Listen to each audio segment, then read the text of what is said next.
গুলির বিদ্ধ হয়েছেন হাদি সাহেব, না ইনসাফ পার্টির ওসমান হাদি সাহেব, ইনকিলাব পার্টি, দুঃখিত, ইনকিলাব পার্টি যে মঞ্চ, যারা হাদি ভাইয়ের নামটা পর্যন্ত উচ্চারণ করতে পারে না, ইনকিলাব মঞ্চের নামটা পর্যন্ত উচ্চারণ করতে পারে না, যারা জানে না হাদি ভাইয়ের সাথে এই জাহাঙ্গীর সম্পৃক্ততা এই বাংলাদেশের ভবিষ্যৎ পুনর্গঠনে হাদি ভাইয়ের চিন্তা মনস্তত্ব কতটা প্রতিফলিত হয়, যারা এই জিনিসটা ধরতে পারে না, তাদের কাছে হাদি ভাইকে গিলিবিলি মনে হবে।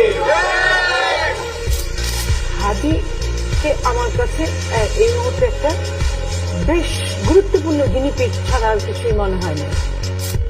আমার ভাই হাদিকে বিএনপির এক নেত্রী বলছেন হাদি নাকি গিনিপিগ, হাদি নাকি তেলাপোকার মতো।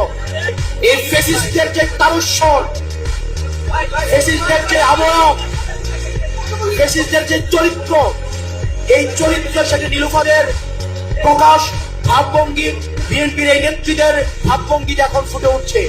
হাদি নাকি গিনিপিগ, হাদি ভাই নাকি তেলাপোকা, তাকে এই বক্তব্যের জন্য তাকে প্রকাশ্যে ক্ষমা চাইতে হবে।